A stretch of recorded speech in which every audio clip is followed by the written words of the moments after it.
Pues, bueno, muy buenos días todavía. Primero que nada, me quiero disculpar, porque tengo como 2 semanas pensando en cómo quería manejar esta exposición, pensando, dándole la vuelta, y llegué a la conclusión de que no lo puedo aislar de otros factores, porque hablar para mí de la transformación dual o de las redes de Schopenhauer o todo esto, tiene que hablar mucho también de mi propia transformación, desde que a principios de año me mudé aquí a Jalapa, todos los meses que he tenido aquí la oportunidad de compartir con ustedes, ya fuera incluso de las videollamadas, sino de conocerlos, de interactuar, de sentir en carne propia lo que es la concepción de la música que se tiene aquí, también de compartir casa con un compositor, porque ahí va mucho de mi propia concepción actual. Para mantener el anonimato de mi compañero de casa, no voy a decir el nombre de Daniel, entonces lo mantenemos en secreto, pero debo ser muy sincero. O sea, cuando yo llegué en enero, yo tengo un desperfecto. Bueno, tengo muchos problemas, pero uno es que soy una persona con cierto grado de soberbia y también un poco cobarde. No suelo hacerme responsable de mis propias cosas y suelo mandar para terceras, ¿no? Entonces yo me encontraba muy tranquilo en el cuarto y me tocaba escuchar a un compositor al otro lado tocando. Y luego de repente bajaba yo y lo veía ahí escribiendo. Y luego de repente lo veía ahí poniéndose en el piano tocando, y así, días. Y luego llegábamos a clase de composición y lo veía que llegaba con unos cuadros, unas matrices muy extrañas, ¿no? Y yo en mi cabeza en aquel entonces lo veía y decía, bueno, ¿pero qué está haciendo este muchacho? Pues es tan sencillo como colocar 12 números y poner, y así lo entendía, ¿no? Y no me cabía en la cabeza, Luego yo intentaba componer y no entendía qué estaba haciendo. Y batallaba. ¿Cuál era mi problema? Que yo no entendía el cuidado, el respeto que le tiene un compositor al sonido, al intervalo, a la construcción, a este tejido que va haciendo poco a poco. Cuando me toca ver de mi compañero de habitación, que no diré el nombre de Daniel, insisto, que entrega el cuarteto de alientos que él compuso, que se va a tocar el 26, creo, ¿sí? El lunes. Y veo todo lo que construyó y digo, ¿qué demonios es todo esto, no? O sea, ¿cómo es posible que esta persona que estaba ahí en el top, de verdad se los juro, horas, días, semanas, ¿cómo fue que construyó, no? Entonces eso a mí me afecta positivamente, Porque entonces yo cuando veía la obra de Daniel, yo decía, bueno, estaría muy padre poder hacer un análisis que hablara de toda la obra. Y ya después caí en cuenta de mi grandísimo error, ¿no? Porque poder decir que yo voy a crear un análisis que pudiera hablar de la obra de Daniel es casi como decir, creo yo, es mi concepción, que un doctor pudiera a través de mi análisis de sangre hablar de mí. Eso es imposible. Podrás saber que tengo problemas estomacales, podrás saber que no hago ejercicio, podrá a partir de ahí definir cosas de mí y asumir futuros, pero de mi persona jamás habrá. Jamás podrá haber una herramienta que pueda hablar del todo. Luego entonces, a mí actualmente me gusta pensar en el análisis como una posibilidad de focalizarme en algo, la posibilidad de poder, un puntito siquiera, un tejido siquiera, pero a partir de ahí poder sacar reflexiones o una interpretación que pudiera servir para yo compartirla con ustedes o compartirlas conmigo mismo o el propio compositor para sí mismo, pero nunca va a ser toda la obra. Ese es un trabajo muy personal y que creo yo que el análisis no tiene que ir por ahí, o actualmente siento que no puede ir por ahí. Entonces, cuando preparé ahorita la de transformación dual, pido otra disculpa porque pensando en cómo poderlos meter a mi cabecita actual, decidí no empezar de una manera auditiva, sino muy visual, y empezando a hablar de los conjuntos. Luego entonces puse aquí un conjunto que todo el mundo puede ver y entender visualmente que es un conjunto de figuras geométricas. Puede ser otras cosas, ¿no? Pueden ser sonidos, pueden ser intervalos, pueden ser dinámicas. Ahorita, por cuestiones visuales, decidí ponerlo como figuras geométricas. Las vemos y solamente a primera vista, solamente en la primera concepción, sabemos que son figuras geométricas. No nos metemos con las cualidades que tenga cada uno. Eso lo podemos ver a posterior. En el momento en el que yo quiero decir o yo quiero percibir qué es lo que hay dentro del conjunto, entonces sí que puedo empezar a tener relaciones. Por ejemplo, puedo decir, mira, pues hay subconjuntos que se separan por los colores, ¿no? El octágono con el pentágono, el hexágono con el triángulo, etcétera, ¿no? puedo yo ver eso. Ese es como el más inmediato, creo yo. Visualmente es como lo primero que me brinca. Puedo también pensar en los tamaños y decir, bueno, hay unos que son más grandes, hay otros que están más chiquitos. Puedo también, que eso ya está un poco más lejano de mi percepción inmediata, decir, bueno, hay conjuntos pares y hay conjuntos impares. Cuando digo par e impar, me refiero a los lados. O sea, este tiene 4, 6, 8, como 4, 6, 8, este tiene 3, 5, 7, ¿no? Esas cosas yo podría irlas relacionando con mi percepción en un inicio. Hay cosas que pueden ser muy lejanas. Por ejemplo, en este hice la tontería o el divertimento de que todos tienen el borde blanco menos el triángulo, que es el azul. Si yo quisiera eso relacionarlo, pues es algo muy lejano, es algo que no me brinca en una primera percepción. Y ahí quiero aclarar, porque se me pasó así hace un momento, que cuando yo decía que un doctor como quiera analiza y todo eso, bueno, ellos tienen herramientas o máquinas con las que se hacen. Lo interesante de uno como teórico, o de uno como compositor, o de uno como músico, es que uno mismo es la máquina. Entonces, eso puede ser muy positivo o muy negativo, porque creo yo que entonces, a medida que uno tenga esta riqueza que a mí me gusta llamar técnica, concepción y sensibilidad, entonces puede que uno pueda aportar algo positivo para la pieza, ¿no? Pero el hecho de que tengan que pasar por uno, o sea, a diferencia de una máquina, que la máquina siempre va a funcionar, en mi caso es el oído. En mi caso, tiene que pasar por mi oído a partir de ahí de las ideas que se me construyan sonoras y yo a partir de ahí construir. Pero me perdí un momento. Pero en ese sentido de la percepción, que es como yo quise manejar esto un poquito, pues claro que va a haber cosas que van a ser muy inmediatas de reconocer y otras que son muy lejanas. Y si son muy lejanas para mí, pues también van a ser lejanas para la persona a la que yo le quiera pasar este análisis, ¿no? Luego entonces, esto lo digo porque creo yo que un análisis tiene que tener ese cuidado de no alejarse o de no irse a lo tan abstracto, al menos que tenga una justificación que lo permita. Cuando tengo yo dos conjuntos, vuelvo aquí todavía con las figuras geométricas, ya después pasaremos a los sonidos, y yo digo, bueno, este es un conjunto y este es otro, estamos diciendo de que si yo quiero relacionarlos, tiene que existir una función que los relacione, ¿no? Voy a poner ahorita un ejemplo. Si yo veo a un hombre y una mujer tomados de la mano, pues yo puedo suponer o asumir, relacionarlos diciendo, bueno, pues son de ser pareja. Puede ser o puede no ser, pero ese es un primer enfoque que puedo tener yo. ¿Qué relaciones se pueden tener a partir de estos dos elementos? Bueno, una puede decir que yo puedo percibir que hubo una alternancia de sus colores, ¿no? Los que eran morados ahora son rojos y los que eran rojos ahora son morados, etc., ¿no? Y unos que se preservaron consigo mismos. Perdón, los morados son los que se preservan consigo mismos. Los verdes cambian con los rojos. Esa puede ser una primera relación. Una segunda relación que puedo yo ver, que aquí anteriormente no había considerado el orden, pero si lo considero a partir de ahora, decir, bueno, aquí arriba yo tenía puros impares, ahora los tengo en el conjunto de abajo, y abajo arriba, etcétera, ¿no? Etcétera. O sea, uno puede buscar relaciones, pero buscar estas relaciones, bueno, este es muy bonito, sí me voy a parar un momentito, porque sí quiero hablar de este. Tiene que ver con lo que va a pasar con los sets en la música, por eso lo quise poner.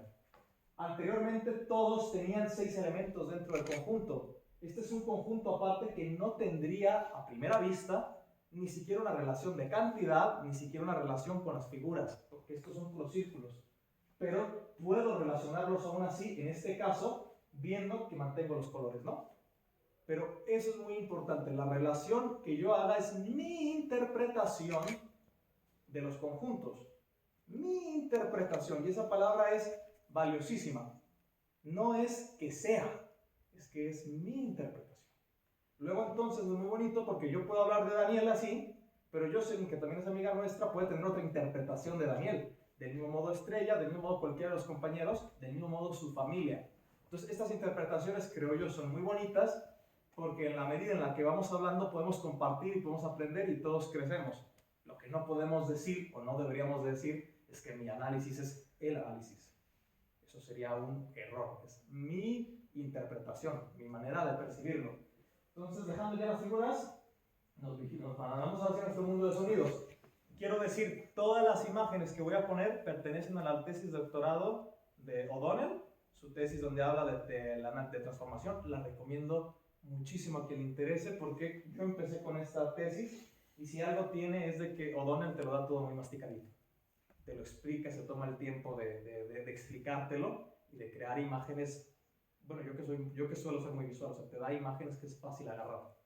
Entonces, él agarra por un momento estos 4 conjuntos de sonidos y aquí se puede ver, ¿no? Tenemos 2 que son 0, 2, 3, 7 y 2 que son 0, 2, 5, 7. En un análisis tradicional, en el que únicamente nos importara la transposición o la inversión, pues no encontraríamos maneras de relacionar el 0, 2, 3, 7 con el 0, 2, 5, 7. No hay manera, porque para empezar, en su estructura interna tienen intervalos distintos. Yo comentaba hace rato con las fotografías, con las figuras que diga, que uno puede valorar sus conjuntos dentro del conjunto, ¿no? De tal manera que, por ejemplo, aquí yo tengo, sí, figuras verdes, pero también, o sea, así como el octágono, el 2, 4, 5, octágono y triángulo, son las figuras verdes, también son las figuras grandes, ¿no? Entonces hay dos relaciones entre ellas. Pero así como aquí teníamos sus conjuntos aislados, que eran las figuras rojas, aquí podemos ver que se pueden llegar a intersectar con las moradas uno de los elementos, si los consideramos por su tamaño, ¿no? Etcétera. Hay maneras en que se pueden relacionar.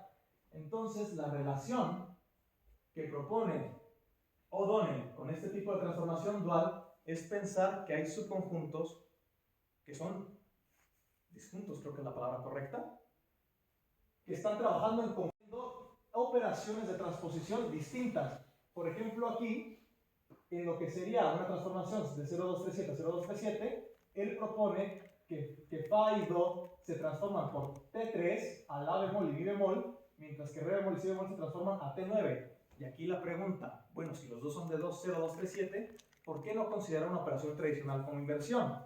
Que es la que viene aquí al lado. Si yo quisiera invertir, pues mi operación sería I8.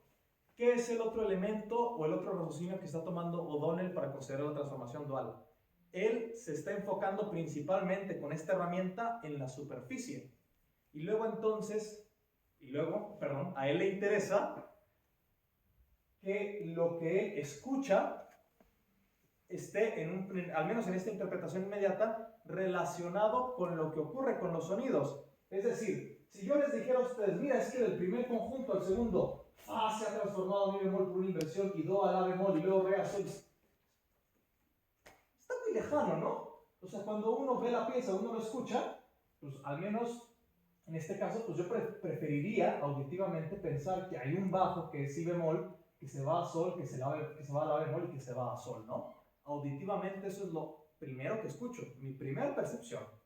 Luego entonces busco una herramienta que me permita relacionar esa percepción. Y entonces estas líneas, estos conectores que se ven, son más que solamente conectar. Me está diciendo auditivamente qué plantea. Para empezar, me está diciendo, hay dos conjuntos, uno en la soprano, uno en la contralto, otro en el tenor, otro en el bajo, que se están moviendo cada uno en su propia línea a través de estas operaciones. Esa es la interpretación que le da O'Donnell con su herramienta. Por eso, esta transformación dual y no esta. La transformación dual es la partición a dos subconjuntos no necesariamente del mismo tamaño. Es decir, por ejemplo, aquí que son 4, podría ser 3, 1 o 2, 2. O sea, no tiene por qué ser una partición igual regular, que se transforman a otro conjunto a través de dos operaciones. En este caso, también hacer este tipo de operaciones permite relacionar lo que sería un set con otro set, ¿no? En este caso 0237 con 0257. ¿Vamos clarito ahí? Aquí, el pasado tenía que ver con la transposición. Este es otra manera en la que se puede hacer a través de la inversión. Aquí podemos ver la misma idea, toma una pieza de microcosmos de Bartók y la misma idea. Sol, re sostenido, la bemol, re sostenido, la en el bajo y así consecuentemente con todas. Es decir, cada línea se relaciona con la línea que él está viendo como conducción, que él está oyendo, perdón, como conducción. Podemos ver aquí otra cualidad bonita, que es igual tenemos tetracorde 0145, pero también tricorde 012. Entonces esta herramienta tiene otra relación muy bonita, que también la tienen las redes de Kloppenhauer, que nos permite relacionar conjuntos que pueden ser de más o de menos elementos. Como recordarán en las figuras geométricas, que yo puse 3 círculos con 6 elementos y se relacionaban. Aquí también él busca esta relación, él genera esta relación. Esta relación, por supuesto, le da otro significado a lo que podría ser la duplicación de una nota, porque aquí, la nota que se repite, que es sol, por ejemplo, no sería un trabajo de orquestación, sino que él realmente está considerándolo como una duplicación, que hay una voz que está considerando sol y hay otra voz que está considerando sol, ¿de acuerdo? Así también, por consecuencia, en otros análisis, esta herramienta puede servir para ver, repito, cuando una duplicación es realmente una duplicación o es una orquestación. Puede servir para eso. En este caso, todas son por inversión, la transformación dual, ¿de acuerdo? Vuelvo a lo mismo. Hay dos elementos que se están moviendo por I6, siempre que ustedes vean, que las líneas están cortadas, quiere decir el segundo elemento de la transformación.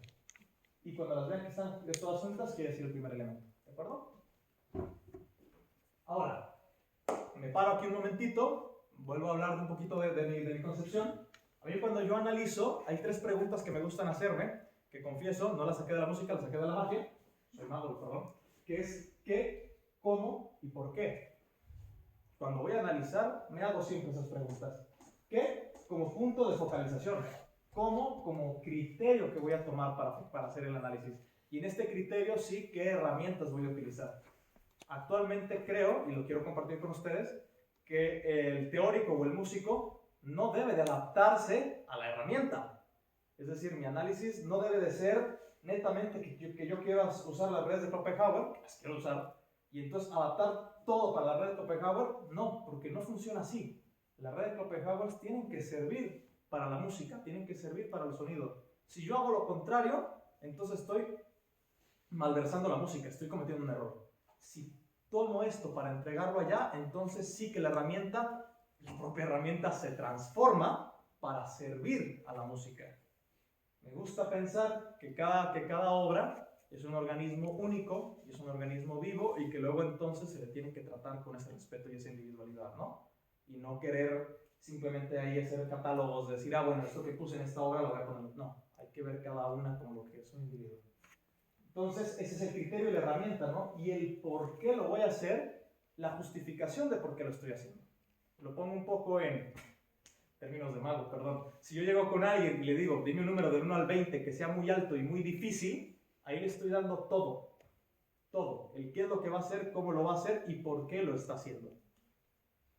Todo esto me permite para generar una interpretación de la música y a partir de ahí una reflexión, que es la que yo pudiera compartir. Bueno, entonces al análisis. A partir de aquí, una relación con lo que comentaba el maestro Arias con la transformación dual. ¿Para qué podrían servir? Algo bonito que tiene la transformación dual es que en un inicio se puede relacionar con las redes, únicamente en un plano de superficie, porque la transformación dual no logra lo maravilloso que tienen las redes de Schopenhauer, que es planos sobre planos sobre planos. Esta simplemente se mantiene sobre la superficie. Pero aquí vemos, creo que es el opus 29, de las relaciones para piano de Weber, un momento en el que se están tomando las redes de Schopenhauer, que ya las vimos con el maestro Arias, así que me adelanto. Este es un conjunto, este es otro conjunto, otro conjunto, otro conjunto, ¿no? Los cuatro conjuntos que se generan. Y también la relación que tienen a partir de la transformación dual. Aquí podemos ver que a diferencia de los trabajos pasados, las líneas ya no están coincidiendo con los registros. Esto es porque el enfoque de esta herramienta ahora es poder valorar las redes de Schopenhauer.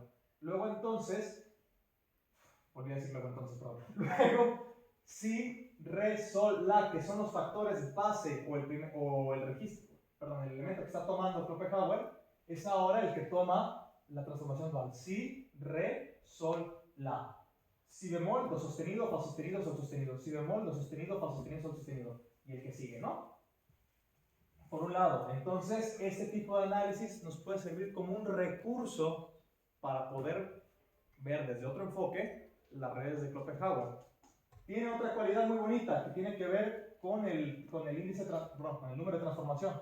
Si aquí teníamos T0, T9 y T3, en la transformación dual podemos dar una interpretación dual T3, T9, que al sumar nos vuelve a dar T0, T5, T4, que nos da T9. T2 y T1, que nos da T3. Entonces es otra manera de concebir esta operación. Pero tiene un extra el poder concebir esta transformación de sí. Si yo entiendo que de una clase de Kloppenhauer a la otra hay una transformación en T0, si yo preservo complementos que me permitan tener ese T0, entonces puedo obtener nuevas clases de Kloppenhauer.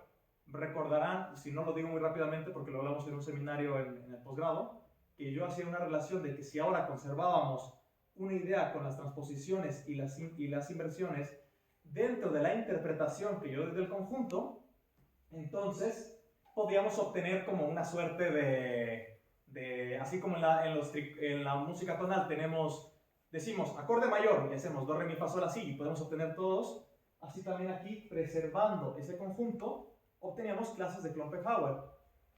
De la misma manera, si yo tengo aquí el T0, que estas son las notas que teníamos con Weber, si yo busco otro tipo de interpretaciones de transformación que me sigan dando el T0, obtengo nuevas clases de Kloppenhauer que mantienen la misma isografía.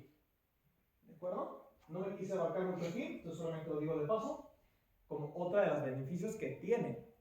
¿Cuál es el otro beneficio que tiene la transformación dual? Pues que contiene una transformación híbrida. Es decir, yo puedo combinar inversión con transposición. Ya sabemos cómo va claramente marca aquí, ¿no? Este es un fragmento de una obra de Stravinsky. Me acabo de olvidar de cuál, perdón. Se me olvidó ponerlo aquí arriba. Que cuando O'Donnell habla de ella, porque la va trabajando durante toda la tesis, dice, bueno, es que yo escucho en el violonchelo un la que se mantiene, ¿no? Estoy escuchando las sopranos y de fa, mi, etcétera, ¿no? Pero el análisis que yo hago no coincide con lo que estoy escuchando, porque cuando haces las operaciones tradicionales, pues esta flecha se puede mover para acá, esta se puede mover, etcétera, ¿no? Entonces, insisto, él busca en un primer inicio que su análisis coincida con lo que está escuchando. La manera en la que lo logra es únicamente combinando estas operaciones. No hay manera de hacerlo únicamente con TT, no hay manera de hacerlo con IT, únicamente se puede a partir de I6 o de T11.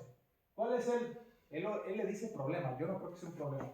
O desventaja que pudiera tener al hacer esto, pues que este tipo de relaciones ya no se pueden relacionar con las redes de Kloppenhauer. La tesis es de 1998. Yo no he leído nada de 1998 al 2022. Pero yo creo que va a existir, si no existe ya, va a existir alguna persona tremendamente creativa, tremendamente ingeniosa, que va a saber también esto transportarlo a un mecanismo de redes. Es verdad que aquí, si intentamos hacerlo en redes de Kloppenhauer, pues nos queda todo muy raro, ¿no? Porque ya decíamos que cuando hablamos de transposiciones, tenemos isografías positivas. Cuando hablamos de inversiones tenemos isografías negativas, luego entonces aquí tenemos una mezcla de isografía positiva con negativa, ¿no? Pero eso para mí no es un problema, eso para mí es la oportunidad de construir algo más. Pero esa es otra herramienta que tiene la transformación dual, ¿no? ¿Y a qué nos lleva? A esta bonita imagen que me llevo como clímax o como final de la exposición, ¿no? Tenemos aquí arriba este pequeño fragmento de las 3 piezas para piano de Schoenberg, del opus 11 número 2, en el que se pueden ver 4 conjuntos. 0146, 0157, 0157, 0146, ¿de acuerdo? En este análisis, que esta primera parte de la isografía es de David Lewin conecta haciendo estos grupos, que aquí vamos a catalogar como G1, G2, G3, G4, de tal manera que G1 es C1, o sea, el conjunto 1, G2 el conjunto 2, G3 el conjunto 3, etcétera, ¿no?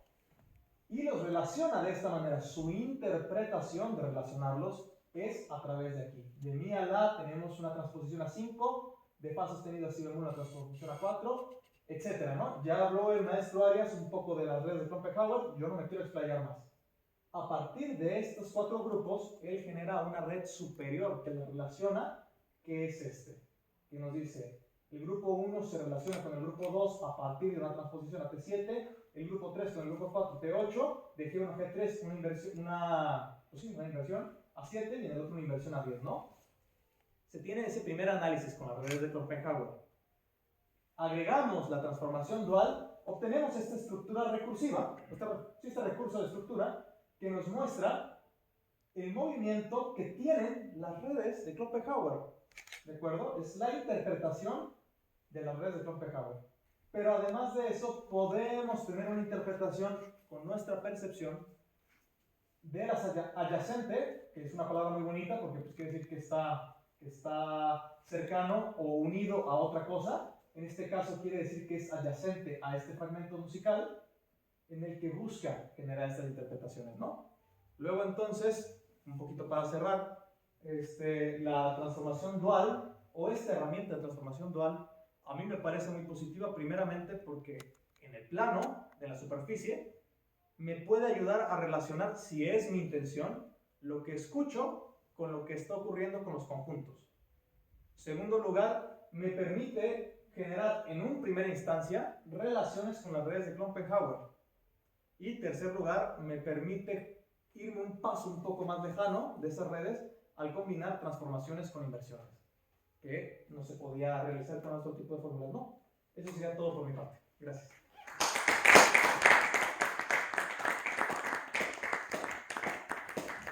Entonces, ahora sí, invito al maestro Arias, por si alguien quisiera hacer preguntas sobre la exposición. Yo tengo un comentario respecto al inicio de la exposición que me parece muy valioso, porque estás, bueno, cuando estamos trabajando análisis o incluso misma composición, siempre tenemos en mente el análisis, ¿no? El absoluto que abarca todo, o sea, que tiene la verdad absoluta sobre las cosas. Entonces, esta visión, o sea, tan padre, o sea, de respetar, o sea, la persona, o sea, la propia percepción de las personas, como que empieza a quebrar esta idea, pues, mala, ¿no? O sea, como tan categórica de una verdad absoluta, que es justamente lo que se está trabajando en el posgrado. Entonces, da mucha confianza, y es lo que he sentido, o sea, que se nos invita a crear la explicación y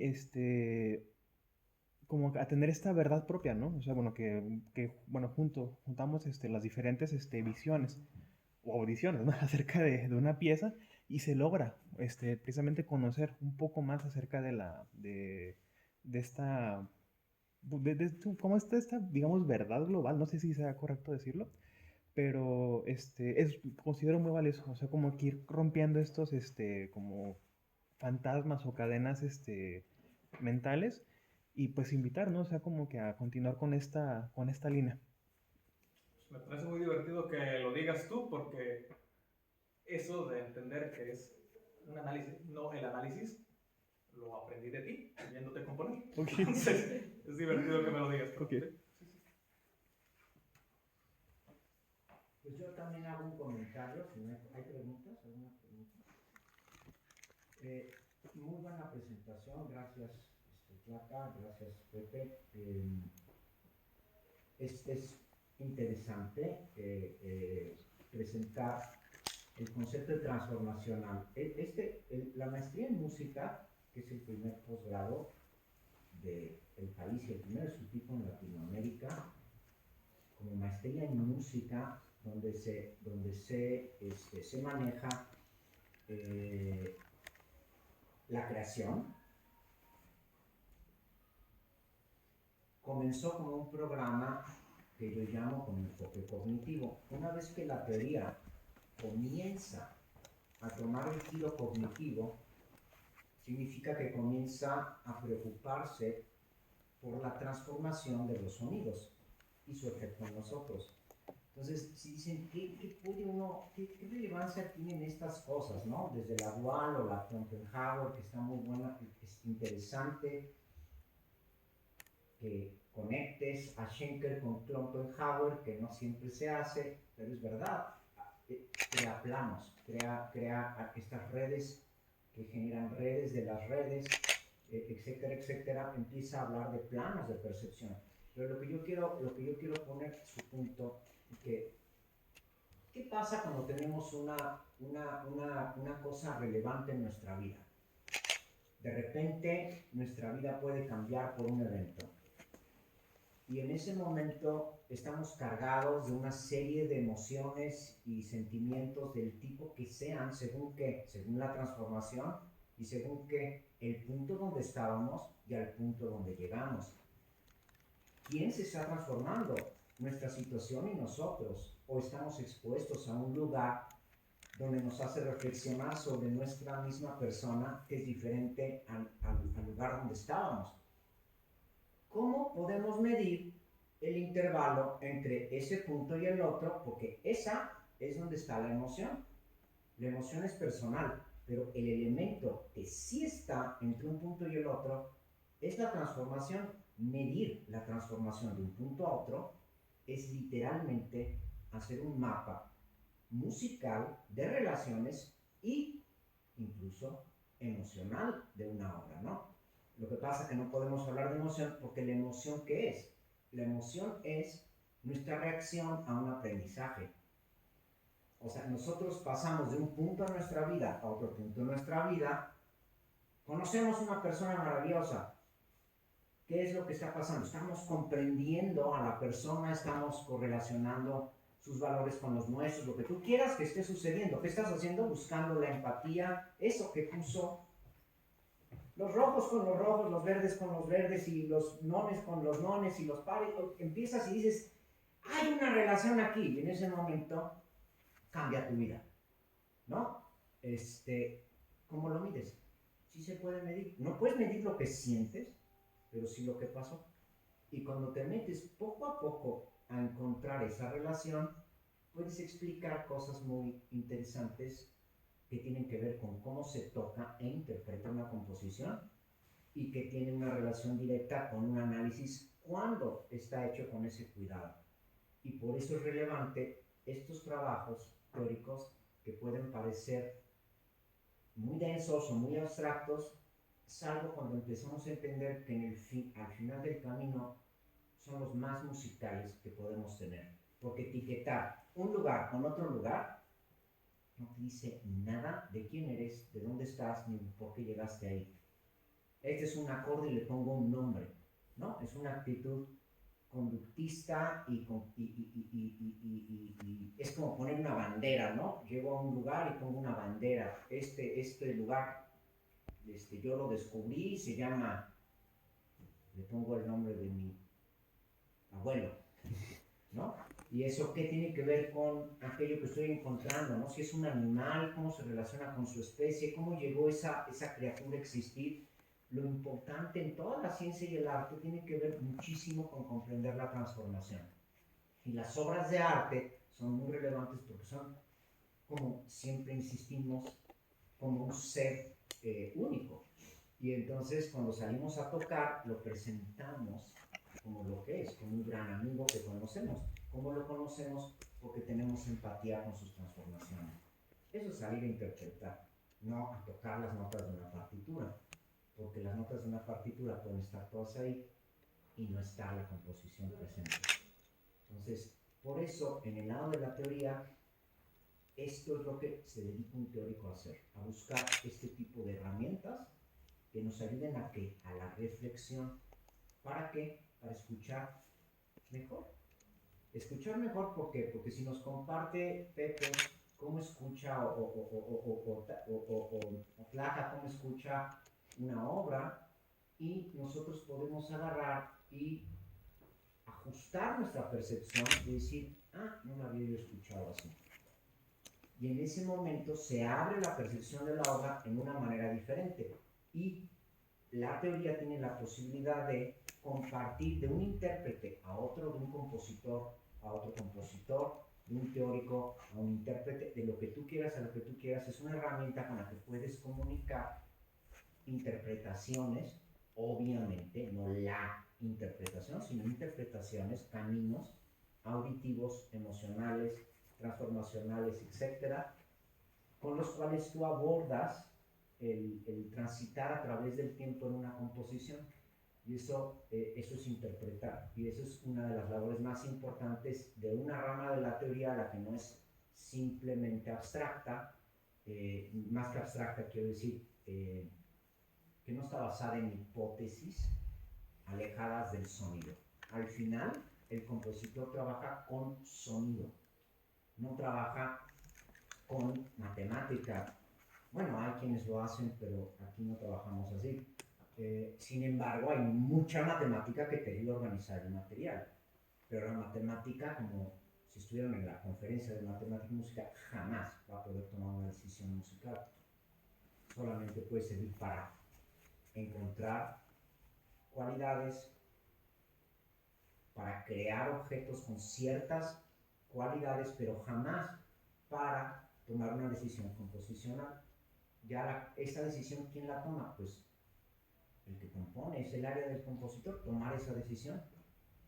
Y entonces también tenemos que entender otro aspecto, que es el último que estaba yo reflexionando al escucharlos, y que tiene mucho que ver con lo que decía Tlacael, que no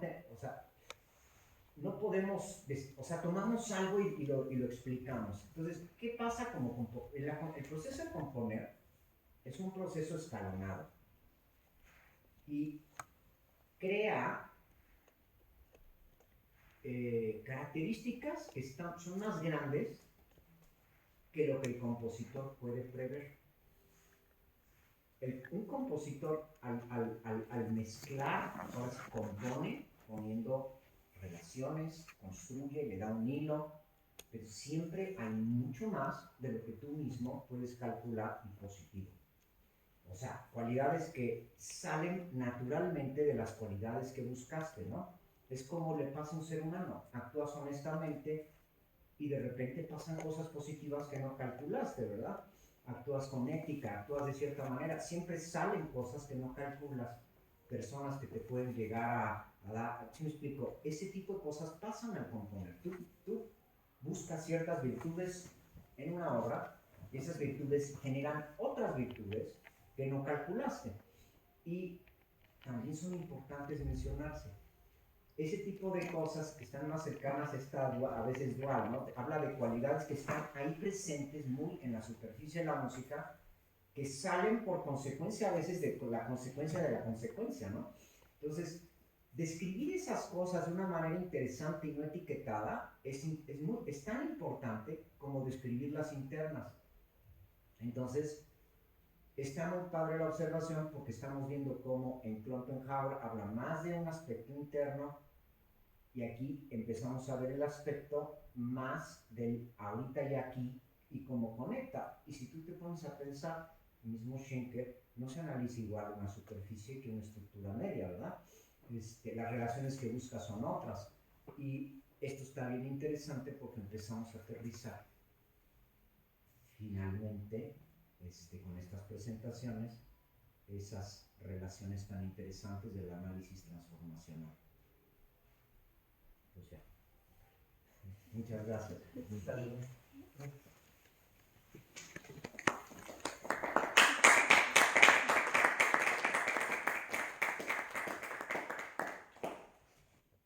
Y un maestro muy querido, vámonos a las gorditas.